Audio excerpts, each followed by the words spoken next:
Sí, gracias por los mensajes de bienvenida. Vamos a comenzar. Realmente quiero agradecerles a todas por recibirnos. Estoy en este grupo con mi amiga Marisa Mazó, que leyó la vez pasada y ahora le toca leer de nuevo la semana próxima. La verdad que es una motivación para nosotras. Compartimos la serie, compartimos anécdotas, buscamos, leemos y lo disfrutamos muchísimo. Y la verdad que sentirnos parte de una comunidad es como estar más cerca de alguna manera en una situación de pandemia como la que estamos viviendo. Así que quiero agradecerles nuevamente por aceptarnos y vamos a comenzar con la lectura entonces. Gracias, muchas gracias. Capítulo 11, posición transversal. Cerro de Fraser, marzo de 1777. El mundo goteaba. Los arroyos se precipitaban montaña abajo. La hierba y las hojas estaban mojadas de rocío y los guijarros humeaban bajo el sol de la mañana. Habíamos terminado los preparativos y los desfiladeros estaban despejados. Solo quedaba una cosa por hacer antes de marcharnos. ¿Crees que será hoy?, inquirió Jamie, esperanzado. No estaba hecho para la contemplación tranquila. Una vez se había decidido una línea de actuación. Quería actuar. Por desgracia, a los bebés les es completamente indiferente tanto la conveniencia como la impaciencia. Quizá sí, respondí, intentando a mi vez no perder los estribos. Quizá no. La vi la semana pasada y parecía que fuera a explotar en cualquier momento, tía, observó Jan, dándole a Rolo el último pedazo de su magdalena. ¿Sabes esos champiñones, esos grandes y redondos? Tocas uno y ¡puf! Agitó los dedos esparciendo migas de magdalena. Así. ¿Va a tener solo uno, no?, me preguntó Jamie frunciendo el ceño. Te lo he dicho ya 6 veces. Creo que sí. Al menos, eso espero, maldita sea, añadí conteniendo el impulso de santiguarme. Pero no siempre se puede garantizar. Los gemelos son cosa de familia, señaló Jan, intentando ayudar. Jamie se hizo la señal de la cruz. Solo he oído latir un corazón, señalé procurando mantener la calma, y he estado escuchando durante meses. ¿No se pueden contar los miembros que se palpan?, interrogó Jan. Si parece tener 6 piernas, quiero decir. Eso es más fácil de decir que de hacer. Por supuesto que podía deducir el aspecto general del niño. Una cabeza era bastante fácil de notar y también las nalgas. Los brazos y las piernas eran algo más problemático. Eso era lo que me preocupaba en esos momentos. Había examinado a Lizzie una vez por semana durante el último mes y había ido a visitarla a su cabaña días alternos durante toda la semana anterior, aunque había una larga caminata hasta allí. El niño, yo creía en efecto que solo había uno, parecía muy grande. El fondo uterino estaba bastante más alto de lo debido, y aunque los niños cambian a menudo de posición, en las semanas anteriores al parto, este había permanecido en posición transversal, encajado lateralmente, durante un tiempo preocupantemente largo.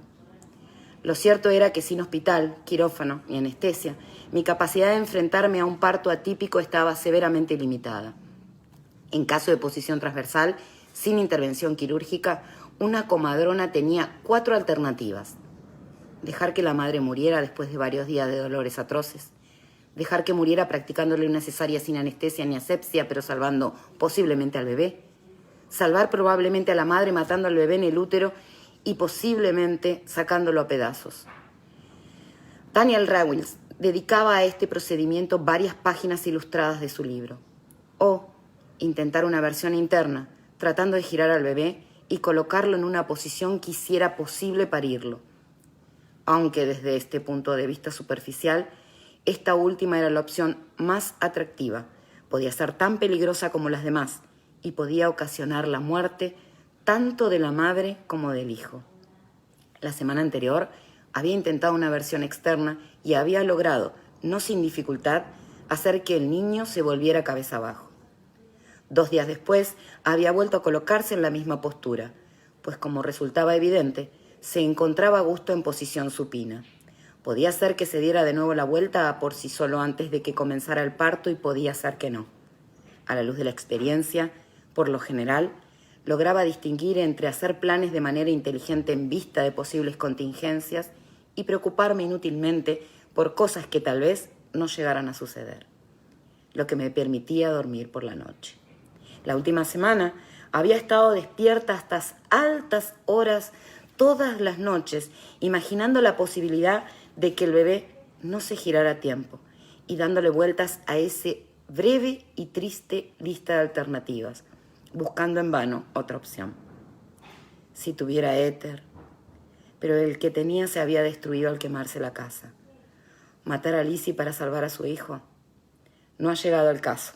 Mejor matar al niño, inútero, y dejar que Radney conservara a su madre y Joe y Kizzy a su esposa. Pero la idea de aplastar el cráneo de un bebé a término, sano, a punto de nacer, o decapitarlo con un lazo de alambre filado. ¿No tienes hambre esta mañana, tía? No, gracias, Jan. Estás un poco pálida, Sassenach. ¿Te sientes mal por algo? No.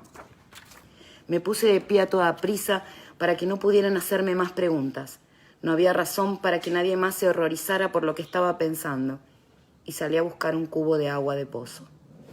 Amy estaba afuera.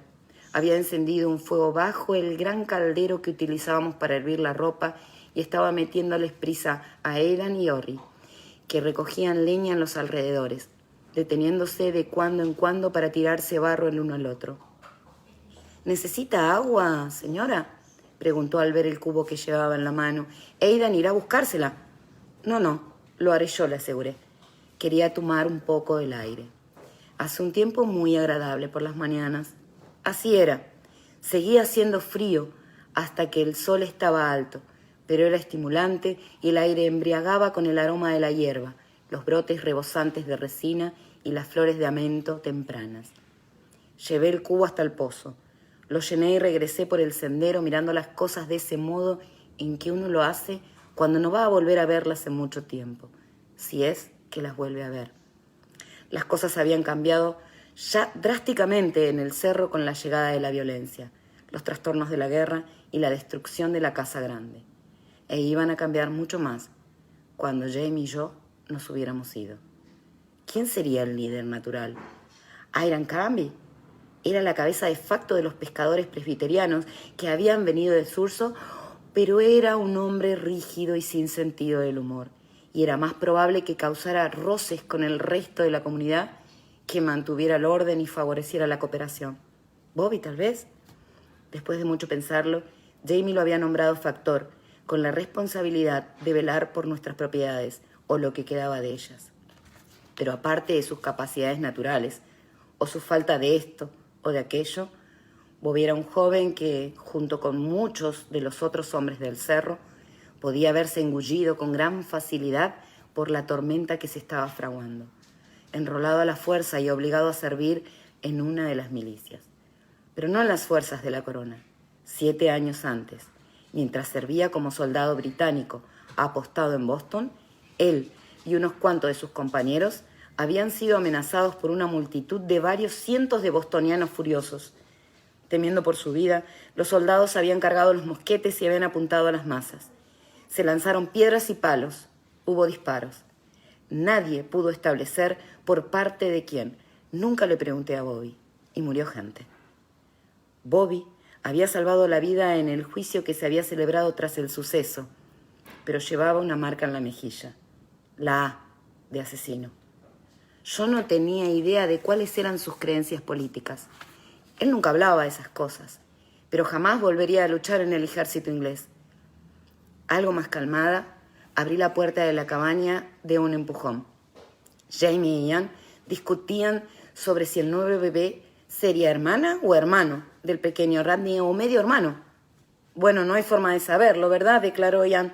Nadie sabe si el padre del pequeño Radney es Joe o si es Casey, y lo mismo pasa con este niño, si Joe es el padre de Radney y Casey es el del otro. Eso no tiene ninguna importancia, interrumpí mientras vertía agua del cubo en el caldero. Joe y Casey son gemelos idénticos, lo que significa que su esperma es idéntico también. Eso era simplificar demasiado las cosas, pero aún era muy pronto para intentar explicar la meiosis y la recombinación del ADN. Si la madre es la misma, y lo es, y el padre genéticamente el mismo, y lo son, Todos los niños que nazcan serán hermanos o hermanas carnales entre sí.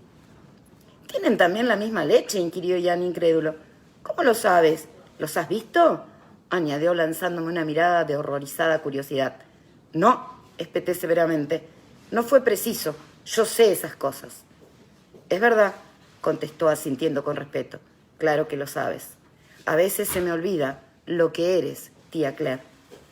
No estaba segura de lo que había querido decir exactamente con eso, pero no me pareció necesario ni preguntar ni explicar que mi conocimiento de los procesos íntimos de los Berlis era académico y no sobrenatural.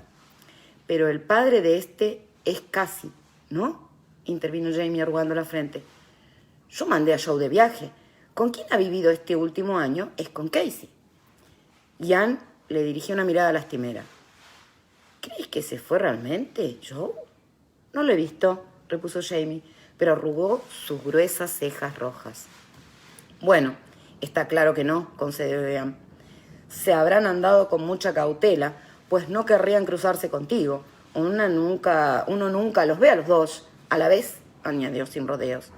Los dos nos los quedamos mirando. Él levantó la vista del pedazo de bacon que tenía en la mano y arqueó las cejas. Yo sé esas cosas, ¿sabéis?, dijo en tono suave. Después de cenar, la familia cambió de habitación y se preparó para pasar a la noche. Todos los Hyons se retiraron al dormitorio de atrás, donde compartían la única cama. Obsesionada, abrí mi atillo de partera y saqué el material, comprobándolo todo una vez más. Tijeras, hilo blanco para el cordón, trapos limpios, enjuagados varias veces para eliminar todo rastro de jabón de sosa, escaldados y secos, un gran pedazo cuadrado de lona encerada para impermeabilizar el colchón, una botellita de alcohol diluido al 50% en agua destilada, una bolsita que contenía varios pequeños mechones de lana lavada pero no hervida, una hoja de pergamino enrollada para hacer las veces de estetoscopio, pues el mío había desaparecido en el incendio. Un cuchillo, un trozo de largo de alambre fino, afilado por un extremo y arrollado como una serpiente. No había comido mucho para cenar ni en todo el día, pero tenía una sensación constante de ardor en la garganta. Tragué saliva, envolví todo el equipo de nuevo y lo até fuertemente con un cordel. Noté los ojos de Jamie sobre mí y levanté la vista. Él no dijo nada, pero me dirigió una leve y cálida sonrisa, y experimenté una momentánea tranquilidad, seguida de un nuevo acceso de nerviosismo al preguntarme qué pensaría él si sucediera lo peor y tuviera que hacerlo. Pero Jamie había visto ya el gesto de miedo en mi rostro. Con sus ojos aún fijos en los míos, sacó serenamente el rosario de su escarcela y comenzó a rezar en silencio, desgranando despacio las gastadas cuentas de madera entre los dedos. 2 noches más tarde, me desperté al oír el sonido de unos pies en el camino que conducía a la casa y comencé a vestirme antes de que Joe llamara a la puerta. Jamie lo hizo pasar.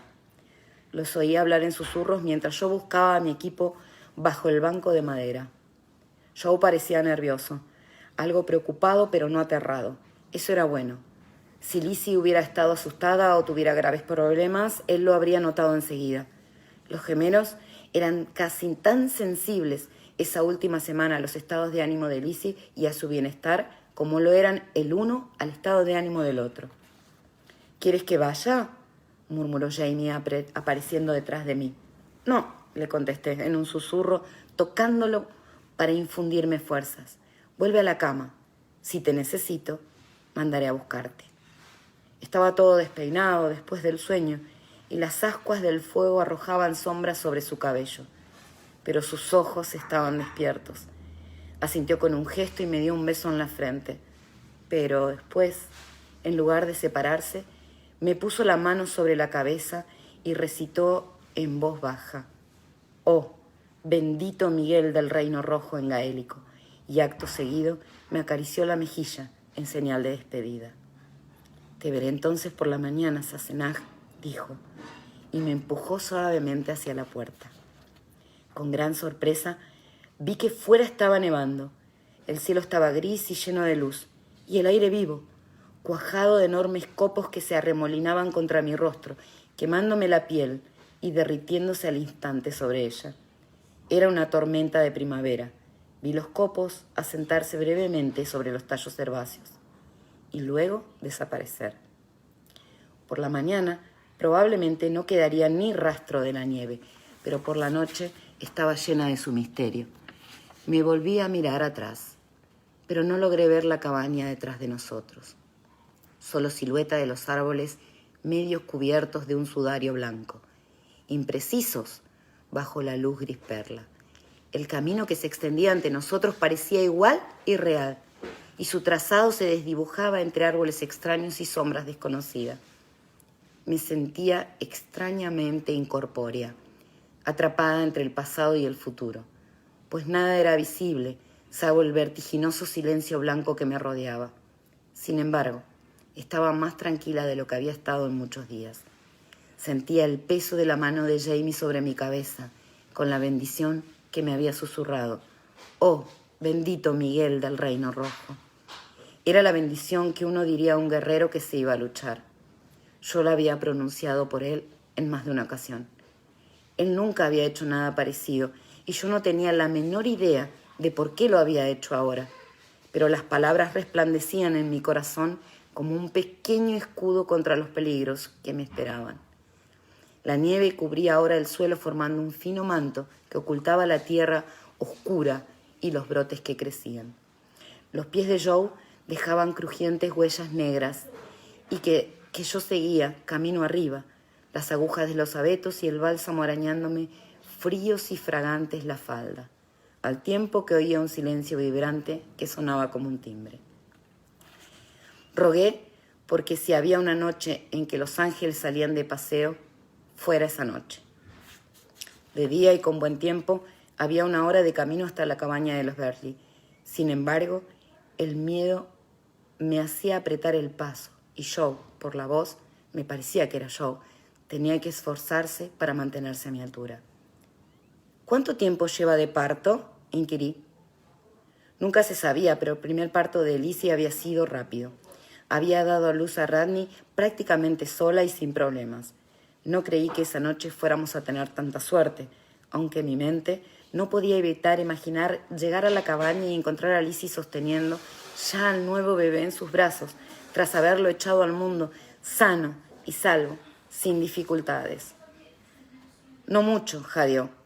Rompió aguas de repente cuando estábamos todos en la cama y dijo que sería mejor que fuera a buscarla a usted. Intenté no prestar atención a ese todos en la cama.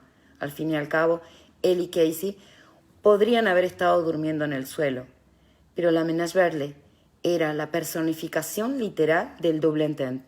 Nadie que supiera la verdad podía pensar en ellos sin pensar en...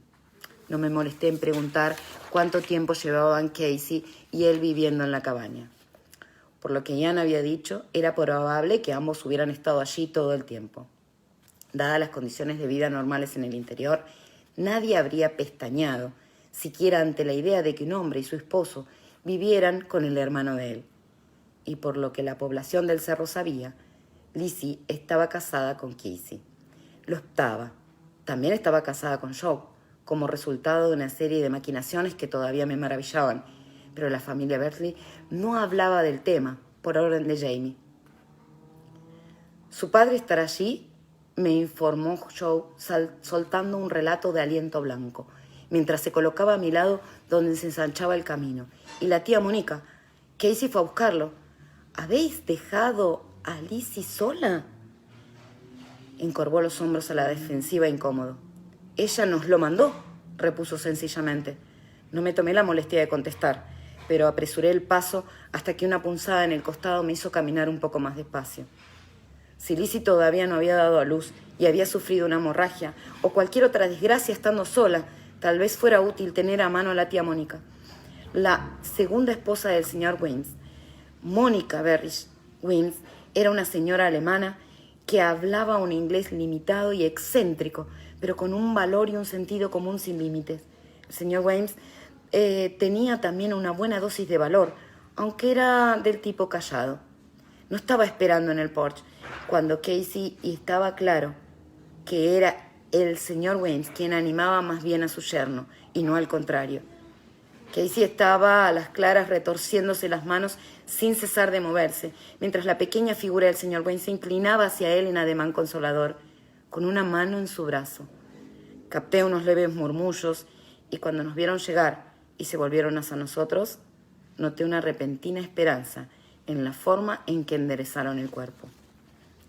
Sonó un grito largo y profundo, procedente de la cabaña, y todos los hombres se pusieron tensos, como si se tratara de un lobo que saltaba sobre ellos surgiendo de la oscuridad.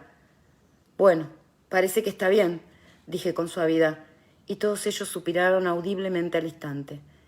Me entraron ganas de echarme a reír, pero pensé que sería mejor que no lo hiciera y empujé la puerta. «¡Ah!», exclamó Lizzie, mirando desde la cama. «Oh, es usted, señora. Gracias a Dios.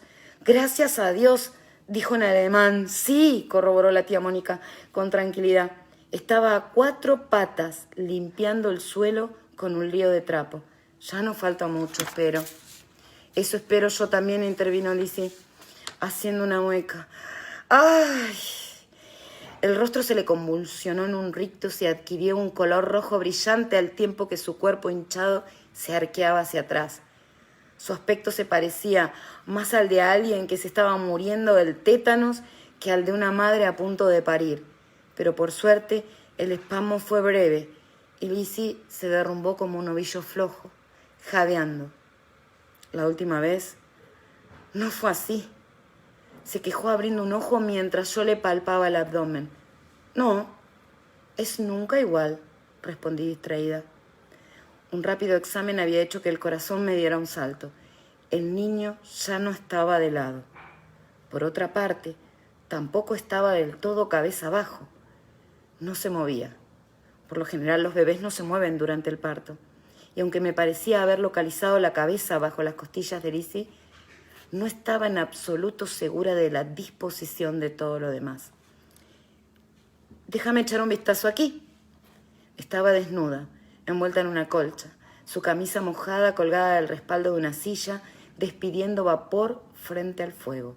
Sin embargo, la cama no estaba empapada, por lo que deduje que había sentido rasgarse las membranas y había logrado ponerse en pie antes de romper aguas.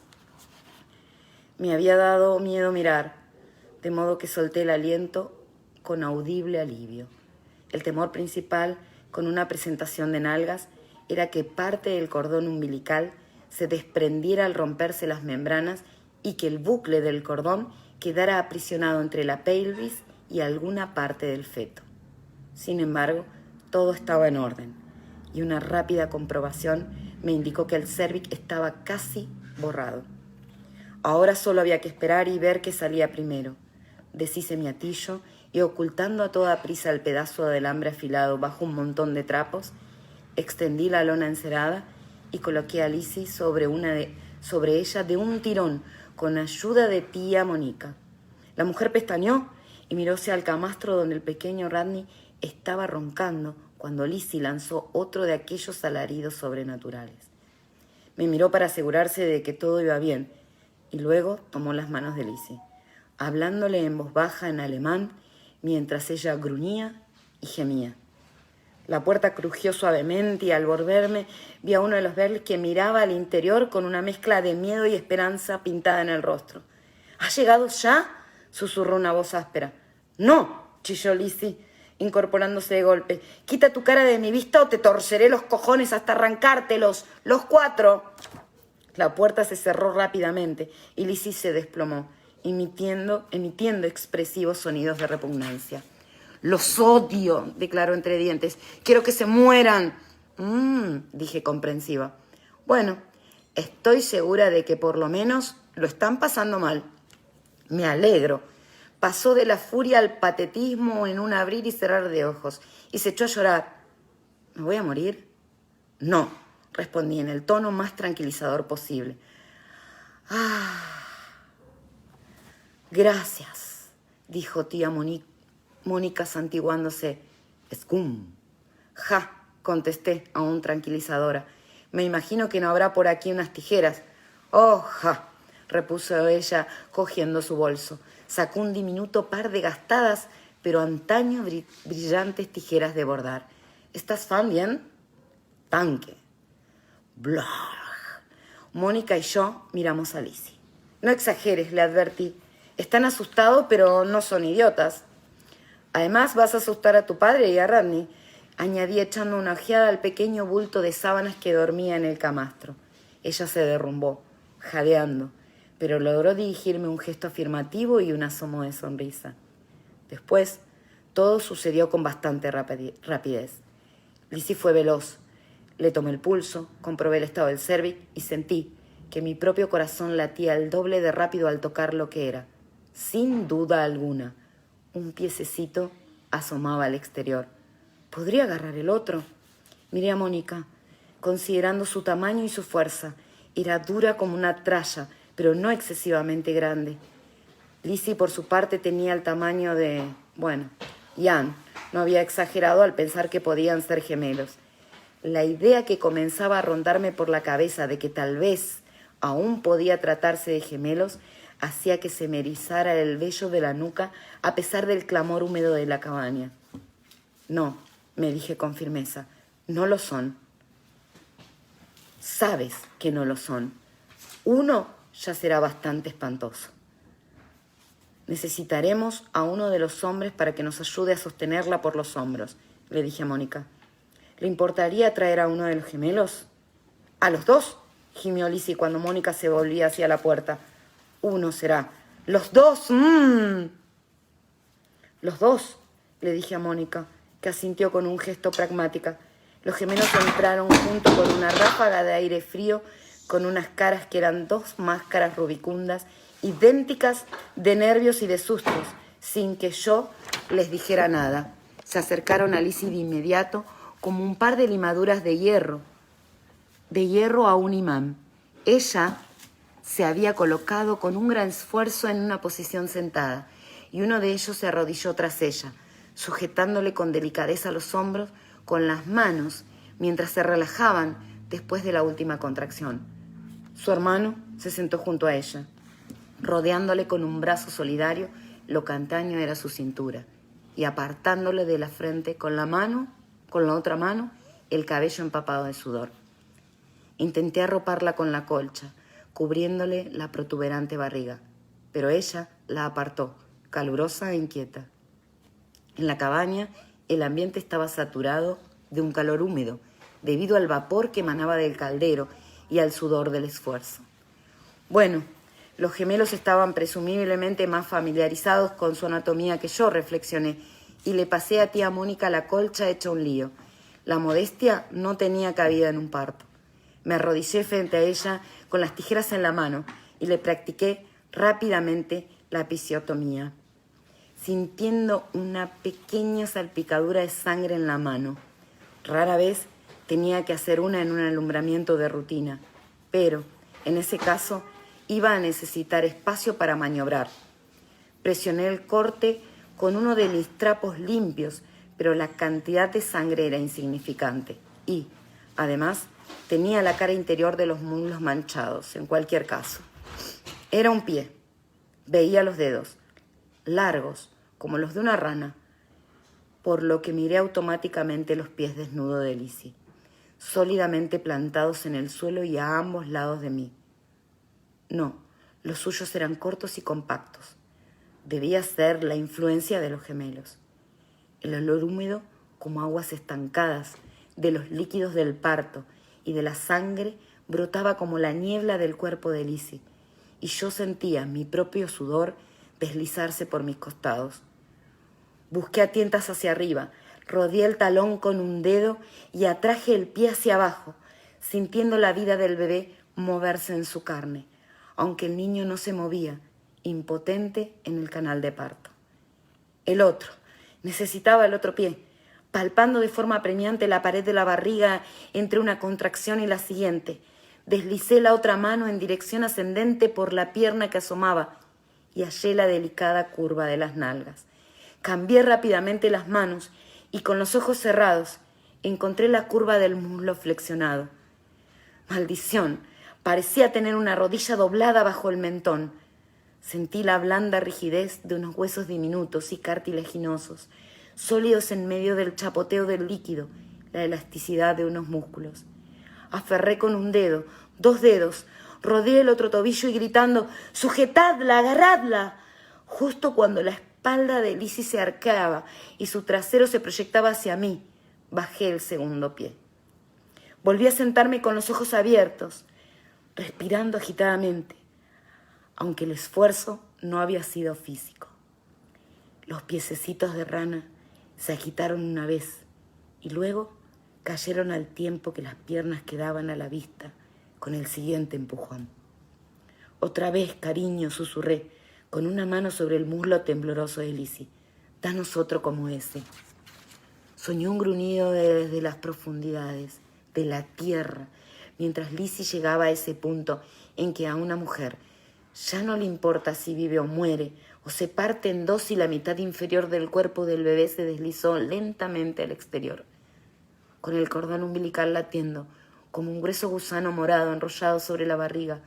Tenía los ojos fijos en él mientras pensaba, gracias a Dios,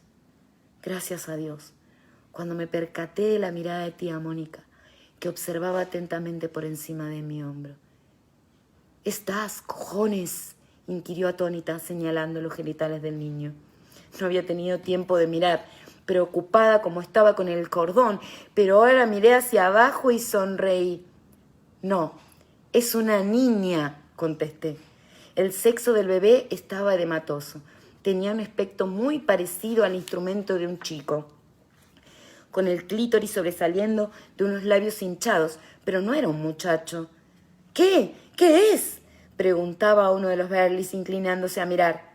«Tenéis una niñita», le respondió tía Mónica radiante. «¿Una niña?», gritó el otro Berli. «Lizzie, tenemos una hija». «¿Quieres hacer el jodido favor de cerrar el pico?», gruñó Lizzie. En ese preciso instante, Radney se despertó y se incorporó de golpe, boquiabierto y con unos ojos como platos. Tía Mónica se puso de pie en un salto y lo sacó de la cama antes de que pudiera ponerse a gritar. La hermana de Radney estaba viviendo al mundo a regañadientes, centímetro a centímetro, expulsada por cada contracción. Yo iba contando mentalmente, 1 hipopótamo, 2 hipopótamos, desde que aparecía el cordón hasta que salía la boca y el bebé respiraba por primera vez sin novedad.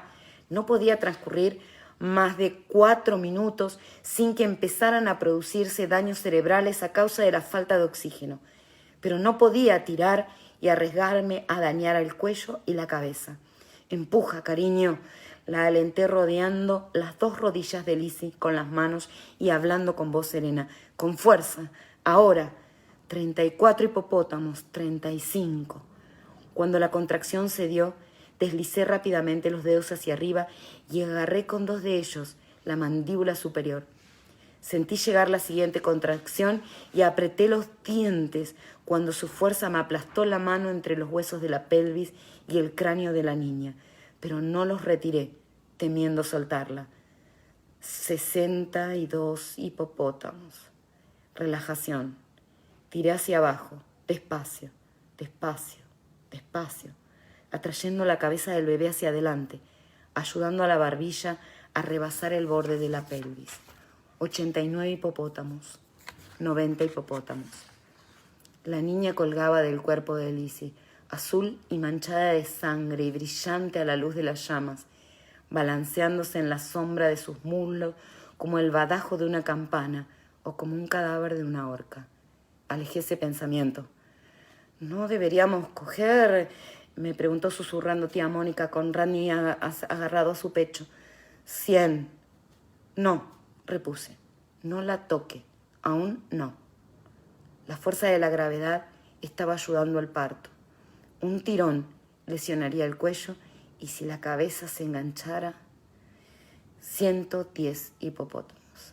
Son muchos hipopótamos, pensé, imaginando distraídamente manadas de ellos marchando hacia la hondanada, donde se revolcarían en el barro. ¡Qué maravilla! Ahora, dije, preparándome para limpiar la boca y la nariz en cuanto salieran. pero Alicia no había esperado para empujar, y con un largo y profundo suspiro y un audible ¡pop!, la cabeza emergió de golpe y el bebé cayó en mis manos como una fruta madura. Vertí un poco más de agua del caldero humeante en la jofaina y añadí agua fría del cubo. Me escocieron las manos con el calor. La piel de entre mis nudillos estaba agrietada a causa del largo invierno y del uso constante del alcohol diluido para esterilizar. Acababa de terminar de coser a Alicia y de limpiarla, y la sangre se desprendía de mis manos formando oscuras espirales en el agua. Detrás de mí, Lizzie estaba pulcramente arropada en la cama, vestida con una de las camisas de los gemelos, pues la suya todavía no se había secado. Se reía con la euforia de haber sobrevivido al parto, con un gemelo a cada lado, deshaciéndose en atenciones hacia ella, murmurando admiración y alivio, mientras uno de ellos le echaba hacia atrás el claro cabello, suelto y empapado, y el otro le besaba tiernamente el cuello. ¿Tienes frío, amor mío?, le preguntó uno con... Me hizo volverme a mirar. Lizzie sufría de malaria, y aunque no había tenido ningún ataque desde hacía algún tiempo, tal vez el estrés del parto. No, contestó, y besó a Joe o a Casey en la frente. Solo estoy acalorada de felicidad. Casey o Joe le sonrió con admiración mientras su hermano reanudaba. Ahí volvió interna, disculpas. La tía Mónica tosió ligeramente. Había limpiado al bebé con un paño húmedo y algunos de los mechones de lana que yo había traído, suaves y aceitosos, untados con lanolina, y ahora lo había envuelto en una manta. Randy se había aburrido de todo el proceso hacía rato y se había echado a dormir en el suelo junto a la cesta de la leña, chupándose el pulgar. Tu padre, Lizzie, dijo tía Mónica, con un ligero deje de reprobación en la voz. Frío a coger. Tu padre, Lizzie, va a coger frío y quiere ver a la niña contigo, pero tal vez no con ellos. Se las arregló para inclinar la cabeza hacia la cama, al tiempo que procuraba, modestamente, no mirar al juguetón trío que había en ella. El señor Vimes y sus yernos se habían reconciliado prudentemente después de que nació Radney, pero era mejor no forzar las cosas. Sus palabras sacudieron de su abstracción a los gemelos, que se levantaron de un salto, tras lo cual uno se detuvo a recoger a Radney, a quien manejó con despreocupado afecto, y el otro se dirigió apresuradamente a la puerta para ir en busca del señor Vimes, olvidado en el porche en medio de la emoción. Aunque estaba un poco tristón, el alivio hizo resplandecer su delgado rostro, como si tuviera una luz en el interior. Sonrió con sincera alegría a Mónica, dedicándole una breve mirada y una suave palmadita en el bultito enfajado. Pero toda su atención era para Lizzie, y la de ella para él. «Tienes las manos heladas, papá», observó ella riéndose un poco, pero reteniéndolo con firmeza cuando él hizo una ademán de apartarse. «No, quédate, no tengo frío. Ven a sentarte conmigo y a saludar a tu nietecita». Su voz traslucía un tímido orgullo mientras le tendía una mano a tía Mónica. La mujer dejó con cuidado al bebé en los brazos de Lizzie y se quedó de pie con una mano en el hombro del señor Vimes y el reflejo de algo mucho más profundo que el cariño en su curtido rostro. No era la primera vez que me sorprendía y me sentía vagamente avergonzada por ello, por lo profundo de su amor, por aquel hombrecillo frágil y callado. «Oh», dijo el señor Vimes en voz baja, tocando la mejilla de la niña con el dedo. La oía hacer ruiditos con la boca. Al principio estaba afectada por el trauma del parto y no había hecho caso del pecho, pero ahora estaba claramente cambiando de idea. «Tendrá hambre». Sonó un susurro de sábanas cuando Lizzie cogió al bebé y se lo llevó al pecho con manos expertas. ¿Cómo vas a llamarla? ¿Ah, cariño?, inquirió el señor Vimes. Lo cierto es que no había pensado en un nombre de niña, respondió Lizzie. Era tan grande que pensé que no podía ser más que... ¡Ay! Se echó a reír con un sonido dulce y profundo. Se me había olvidado el ansia con que mama un recién nacido. ¡Oh! Toma, toma. Sí, así está mejor. Estiré el brazo para coger la bolsa de lana con el fin de frotarme las irritadas manos con uno de los mechones suaves y oleosos, y vi, por casualidad, a los gemelos. Aparté uno junto al otro, con los ojos fijos en Lizzie y en su hija, ambos con una expresión que era un eco de la de Mónica. Sin apartar la mirada, el Verley, que tenía en brazos al pequeño Radney, inclinó la cabeza y besó al pequeño en la coronilla. Cuánto amor en un pequeño lugar. Me aparté, a mi vez con los ojos húmedos. Me pregunté si el hecho de que el matrimonio en torno al que giraba esa extraña familia fuera tan poco ortodoxo era realmente importante. Bueno, para Hiram Crammy sí lo sería, reflexioné. El líder de los intransigentes inmigrantes presbiterianos de Thurso quería que a Lizzie, Joe y Kissy los lapidaran, por lo menos, junto con el fruto impuro de sus entrañas. No había peligro de que ello sucediera mientras Jamie estuviera en el cerro. Pero, ¿y cuando se hubiera marchado? Me limpié despacio la sangre debajo de las uñas, esperando que Ian tuviera razón acerca de la capacidad de discreción y de engaño de esta familia. Distraída con esos pensamientos, no me había apercibido de la presencia de tía Mónica, que había acudido sigilosamente a mi lado. «Tanque», dijo en voz baja, poniéndose una mano nudosa en el brazo. «De nada», puse mi mano sobre la suya y se la presioné con suavidad. «Ha sido usted de gran ayuda. Gracias». Seguía sonriendo, pero una arruga de preocupación dividía su frente. «No mucho, pero tengo miedo». Miró en dirección a la cama por encima de su hombro y luego volvió a mirarme a mí. «¿Qué pasa? La próxima vez, cuando usted no estará aquí.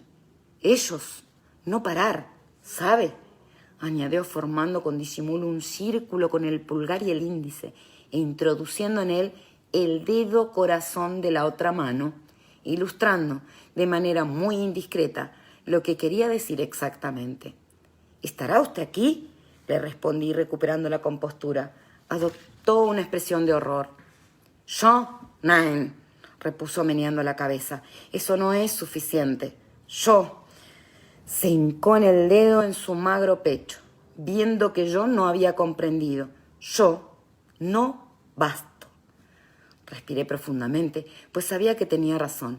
Y sin embargo, «Tendrá que hacerlo», le dije en voz muy baja. Ella parpadeó una vez, con sus grandes y sabios castaños ojos fijos en los míos. Después asintió despacio, aceptándolo. «Dios mío, ayúdame», repuso en alemán. Jamie no había conseguido volver a dormirse. Últimamente le costaba conciliar el sueño en cualquier caso y a menudo permanecía despierto en la cama hasta muy tarde, observando el brillo menguante de las llamas en el hogar y dando vueltas a cosas en la cabeza o buscando la sabiduría en las sombras de las vigas del techo. Cuando conseguía dormirse con facilidad, se despertaba a menudo de pronto, sudando, pero yo sabía por qué le sucedía y qué hacer al respecto. La mayoría de sus estrategias para dormir implicaban a Claire, hablar con ella, hacer el amor con ella o simplemente mirarla mientras dormía, encontrando consuelo en la sólida y larga curva de su clavícula o en la desgarradora forma de sus párpados cerrados, dejando que su tranquilo calor le instalara el sueño. Pero Claire, por supuesto, se había marchado. Tras rezar el rosario durante media hora, se convenció de que había hecho, por lo que los rezos se refería, cuanto era necesario o deseable por el bien de Lizzie y del hijo que estaba a punto de nacer. Le veía sentido a rezar el rosario como penitencia, en especial si uno lo hacía de rodillas, o para tranquilizar el espíritu, para fortalecer el alma, o para buscar la ayuda de la meditación sobre cuestiones sagradas. Sí, para eso también, pero no para pedir una gracia. Pensaba que, si él fuera Dios, o incluso la Santísima Virgen, que tenía fama de paciente, encontraría tedioso oír a alguien agradecerle algo una y otra vez durante alrededor de una década, y estaba claro que aburrir a alguien cuya ayuda pretendías era un disparate. Bueno, las oraciones gaélicas parecían mucho más útiles para esos fines, pues se concentraban en una demanda o bendición específica y eran más agradables tanto por su ritmo como por su variedad. Tal era su opinión, aunque no era probable que nadie se la preguntara. Murmuraba mientras subía: María pura y brígida, al igual que Ana llevó en su seno a María, al igual que María llevó en su seno a Cristo, al igual que Isabel llevó en su seno a Juan el Bautista, sin ningún defecto, ayudadla a parir, ayudadla, oh Brígida, al igual que María concibió a Cristo sin imperfección alguna, ayudadla, madre adoptiva, a concebir desde la médula, y tal como ayudaste a la Virgen de la Alegría, sin oro, sin trigo, sin ganado, ayúdala, grande es su dolor, ayúdala, oh Brígida. Había abandonado la cabaña, incapaz de soportar su ambiente sofocante, y caminaba por el cerro con actitud contemplativa en medio de la nieve que caía, repasando listas en la cabeza. Pero lo cierto es que todos esos preparativos estaban ya hechos, a excepción de todo lo relativo a los caballos y a las mulas, y sin pensar realmente en ello, se dio cuenta de que estaba recorriendo el camino a casa de los Berlis. Ahora había dejado de nevar, pero arriba el cielo se extendía gris y tranquilo, y la fría nieve cubría serena los árboles y acallaba el susurro del viento. Un refugio, pensó. Por supuesto, no lo era. No había lugar seguro en tiempos de guerra, pero la sensación que le producía la noche en la montaña le recordó la que le causaban las iglesias, una enorme paz esperando. Notre Dame en París, la iglesia de St. Giles en Edimburgo, algunas pequeñas iglesias de piedra en Highland, o las que había acudido en ocasiones durante los años que había vivido oculto, cuando lo consideró seguro. Se persignó, recordándolo. Las piedras lisas con frecuencia, nada más que un altar de madera en el interior, y sin embargo, cuando entrabas y te sentabas en el suelo si no había bancos, sentías un alivio tremendo, solo con sentarte y saber que no estabas solo, un refugio. Ya fuera porque estaba pensando en las iglesias o porque pensaba en Claire, recordó otra iglesia, la iglesia en la que se casaron, y sonrió para sus adentros al recordarlo. Aquella no había sido una espera tranquila, en modo alguno. Aún sentía el trueno de su corazón contra las costillas al entrar, el olor de su sudor. Olía como una cabra en putrefacción y esperaba que Claire no se apercibiera de ello, la falta de aire, y la caricia de la mano de ella en la suya, de sus dedos pequeños y helados que se agarraban a él buscando apoyo. Un refugio. Eso era lo que habían sido entonces el uno para el otro, y eso era lo que eran ahora. Sangre de mi sangre. El cortecito se les había curado ya, pero se frotó la yema del pulgar, sonriendo al recordar la forma pragmática en que ella había pronunciado esas palabras.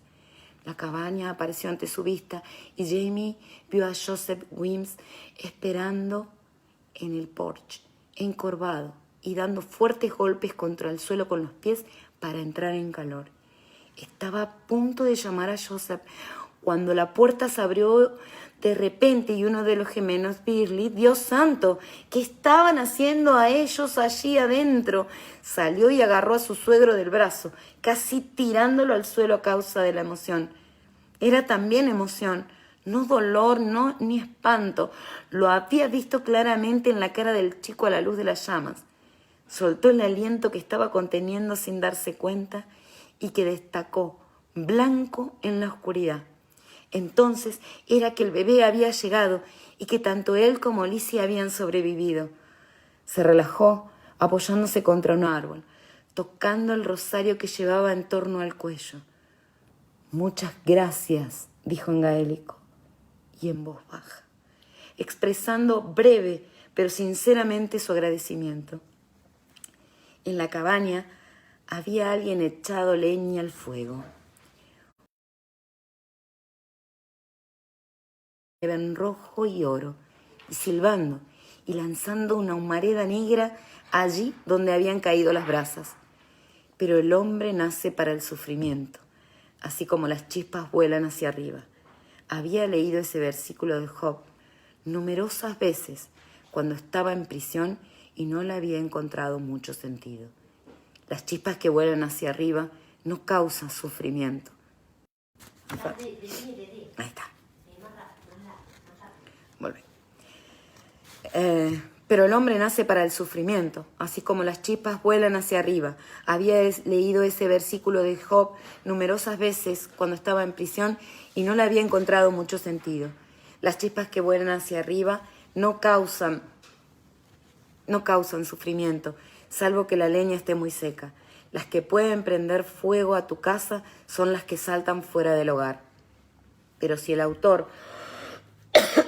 Perdón, chicas. Pero si el autor había querido decir simplemente que, por naturaleza, el hombre siempre tiene problemas... Mari...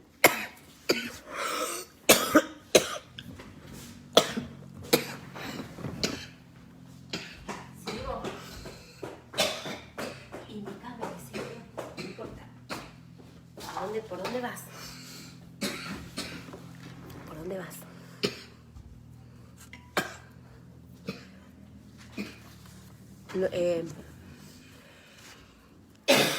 Bueno, retomo. Pero el hombre nace para el sufrimiento, así como las chispas vuelan hacia arriba.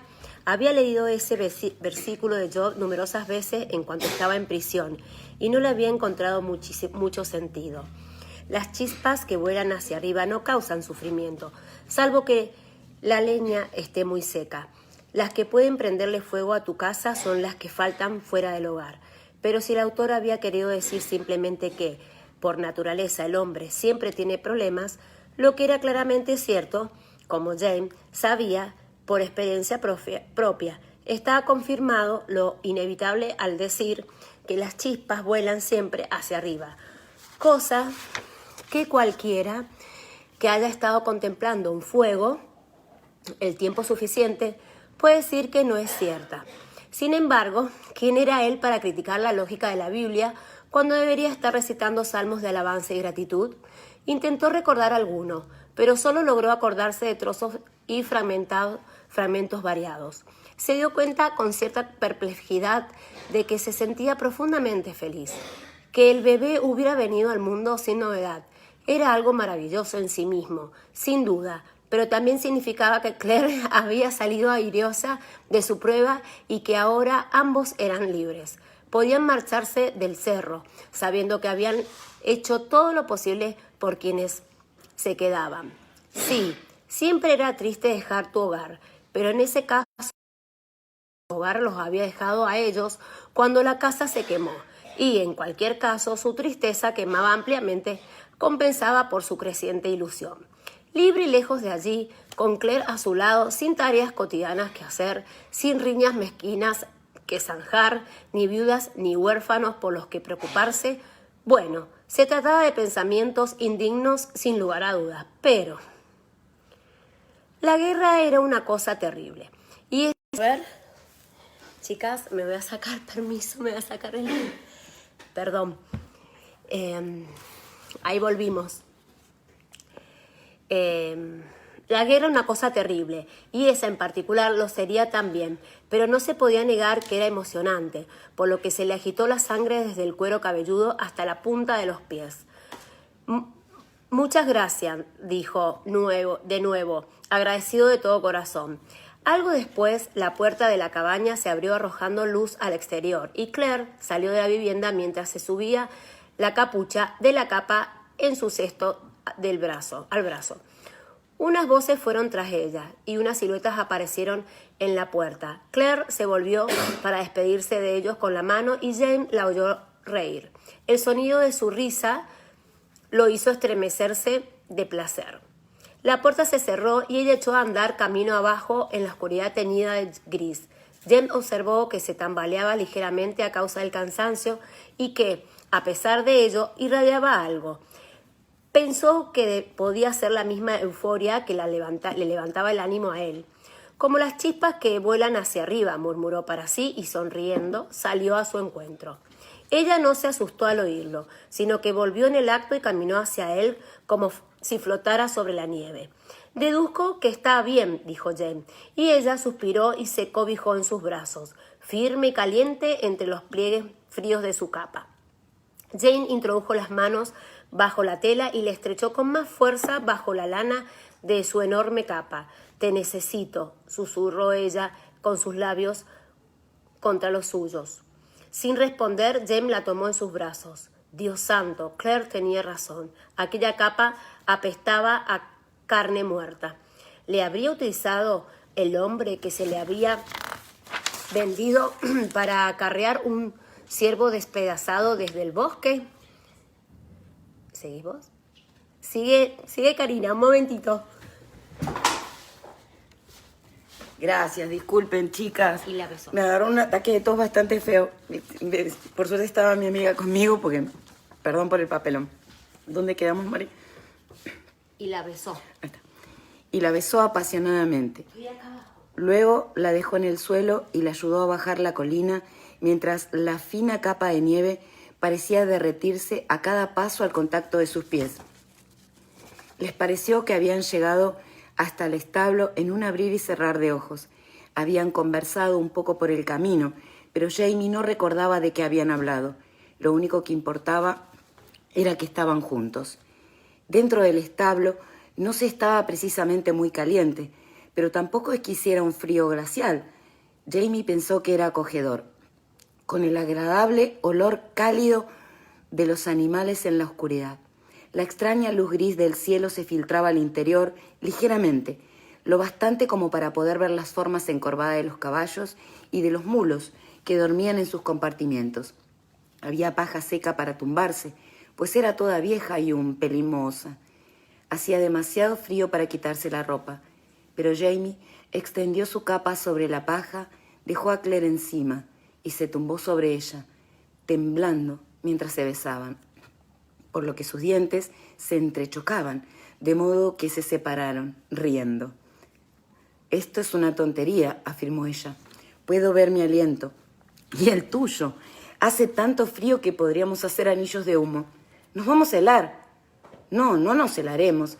¿Sabes cómo hacen fuego los indios?» «Claro, frotando un palo seco contra...» «Sí, con la fricción». Le había subido las enaguas y sentía sus muslos suaves y fríos al tacto, aunque entiendo que seco no estará. Dios mío, Sassenach, ¿qué has estado haciendo? La sostenía firmemente en la palma de su mano, caliente, suave y jugosa, y al sentir el frío de sus dedos, ella profirió un grito tan alto que en uno de los muslos soltó un resoplido. Claire se contoneó, lo justo para hacer que él retirara la mano de entre sus piernas e introdujera otra cosa, deprisa. «Vas a despertar a todo el establo», señaló Jamie sin aliento. Dios santo, la envolvente oleada de calor del cuerpo de ella lo hizo sentirse mareado. Claire introdujo sus manos frías bajo la camisa de Jamie y le pellizcó los pezones con fuerza. Él chilló y luego se echó a reír. «Házmelo otra vez», rogó. Claire se agitó y arqueó la espalda, pero observó él. No apartó la cabeza. Jamie apresó suavemente el lóbulo de su oreja entre los dientes y empezó a martirizárselo, penetrándola despacio y riendo interiormente a causa de los ruidos que ella hacía. Habían estado haciendo el amor en silencio durante largo rato. Las manos de ella estaban ocupadas en la espalda de Jamie. Él solo se había bajado la solapa del pantalón y se había sacado el bajo de la camisa para que no estorbara, pero ella le había dejado la espalda al aire. había enterrado ambas manos en sus calzones y le aferraba fuertemente las nalgas. Lo atrajo contra su cuerpo, con fuerza, clavándole las uñas, y él comprendió lo que quería decir. Le soltó la oreja, se apoyó sobre las manos y la montó de modo implacable, mientras la paja crujía a su alrededor como el crepitar del fuego. Lo único que quería era dejarse ir enseguida, derramarse y dejarse caer sobre ella, abrazarla contra su cuerpo y oler su cabello, embriagado de calor y de gozo. Una tenue impresión de deber le recordó que ella se lo había pedido. Lo necesitaba. No podía dejar su deseo sin satisfacer. Cerró los ojos y redujo el ritmo. Se tumbó sobre ella, de modo que su cuerpo ejerciera presión y se elevara a lo largo del de él, al tiempo que la tela de su ropa se arrugaba y se arricimaba entre ambos. Introdujo una mano bajo su cuerpo, sostuvo en ello su trasero desnudo y deslizó los dedos en el calor húmedo de la raja de sus nalgas. Hizo resbalar uno de ellos un poco más allá y Claire dejó escapar un grito sofocado. Sus caderas se levantaron intentando escapar, pero él soltó una risa gutural y no se lo consintió. Agitó el dedo. «Vuelve a hacer eso», le susurró al oído. «Vuelve a gemir de ese modo». Claire lo hizo mejor aún, de una manera que él aún no había oído nunca, y se retorció bajo su cuerpo, gimiendo y temblando. Jane sacó el dedo y le tocó a tientas, con suavidad, en todas sus partes profundas y lúbricas, sintiendo su propia polla bajo sus dedos, grande y resbaladiza, ensanchándola. Profirió a su vez un ruido terrible, como el de una vaca agonizante, pero se sentía demasiado feliz para avergonzarse. «No eres nada paciente, Sassenach», murmuró segundos después, respirando el olor a mezcle y vida nueva. «Pero me gustas muchísimo». Capítulo 12. Ya basta. Este capítulo es cortito, chicas. Me despedí empezando por el invernadero. Permanecí unos momentos en el interior, escuchando gotear el agua en su canal de piedra, respirando el olor frío y fresco del lugar con su débil y dulce aroma a leche y a mantequilla. Cuando salí, giré a la izquierda, cruzando a la estropeada cerca de mi jardín, cubierta con los restos hechos jirones de unas plantas de calabaza. Me detuve, dubitativa. No había puesto los pies en el jardín desde el día en que Malva y su hijo habían muerto en él. Apoyé las manos sobre dos de las estacas de madera y me incliné para mirar entre ellas. Me alegré de no haber mirado antes. No podría haber soportado verlo en plena desolación invernal, con los tallos astrosos ennegrecidos y rígidos, los restos de hojas podridas en el suelo. Ahora seguía siendo un espectáculo devastador para el corazón de un jardinero, pero no podía ya un aspecto desolado. Por todas partes había brotes nuevos, muy verdes, salpicados de flores diminutas, pues la bondad de la primavera extendía guirnaldas sobre los huesos del invierno. Por supuesto, la mitad de las cosas verdes que allí crecían eran hierbas y herbajos. Cuando llegase el verano, los bosques habrían reclamado ya el jardín, sofocando los retoños raquíticos de coles y cebollas. Amy había plantado un nuevo huerto cerca de la vieja cabaña. Ni ella ni nadie más en el cerro pisaría ese lugar. Algo se movía entre la hierba y vi una pequeña serpiente toro que se deslizaba entre los tallos, cazando. Ver algo vivo me reconfortó, aunque no me gustaban mucho las serpientes, y sonreía al tiempo que levantaba la vista y veía que las abejas entraban y salían, zumbeando de una de las viejas colmenas que aún había al pie del jardín. Miré, por último, el lugar donde había plantado verduras para ensalada. Malva había muerto justo allí. En mi memoria veía siempre la sangre que se esparcía, la imaginaba allí, quieta, como una mancha permanente empapada en la tierra entre los restos mezclados de lechugas arrancadas y hojas marchitas. Pero había desaparecido. Nada marchaba el lugar a excepción de un encantador grupito de champiñones, diminutas cabezas blancas que se asomaban entre la hierba salvaje. «Ahora me levantaré y me marcharé», dije en voz baja. «Y a Innsfern me iré, y allí construiré una pequeña cabaña de barro y ramas. 9 surcos de habas tendré y un panal para la miel, y viviré sola entre el zumbido de las abejas. Permanecí en silencio unos instantes, y cuando me alejaba, añadí en un murmullo, y allí tendré un poco de paz, pues la paz llega agotando despacio. Entonces eché a andar rápidamente por el camino. No era preciso que intentara grabar en mi recuerdo las ruinas de la casa, ni tampoco la cerda blanca. Las recordaría sin problemas. En cuanto al granero del maíz o al corral, una vez visto uno, los habías visto a todos. Distinguí la pequeña congregación de caballos, mulos y personas que se movían frente a la cabaña en medio del lento caos de la partida inminente. Pero aún no estaba lista para despedirme, de modo que me adentré en el bosque para serenarme. La hierba que crecía junto al sendero era alta y acariciaba suave y ligera como una pluma el borde de mis faldas largas. Una cosa más pesada que la hierba las rozó. Miré hacia abajo y descubrí a Datso. Había estado buscándolo casi todo el día anterior. Era típico de él aparecer en el último momento. Así que aquí estabas, ¿eh? Le dije acusadora. Me miró con sus enormes ojos tranquilos, verde celedón, y se lamió una pata. En un impulso lo agarré, lo estreché contra mi cuerpo, sintiendo el fragor de su ronroneo y el pelo suave y denso de su barriga plateada. Estaría estupendamente, lo sabía. Los bosques eran su coto privado de caza y Amy Higgins... Media hoja. Bueno, volvió el internet, chicas.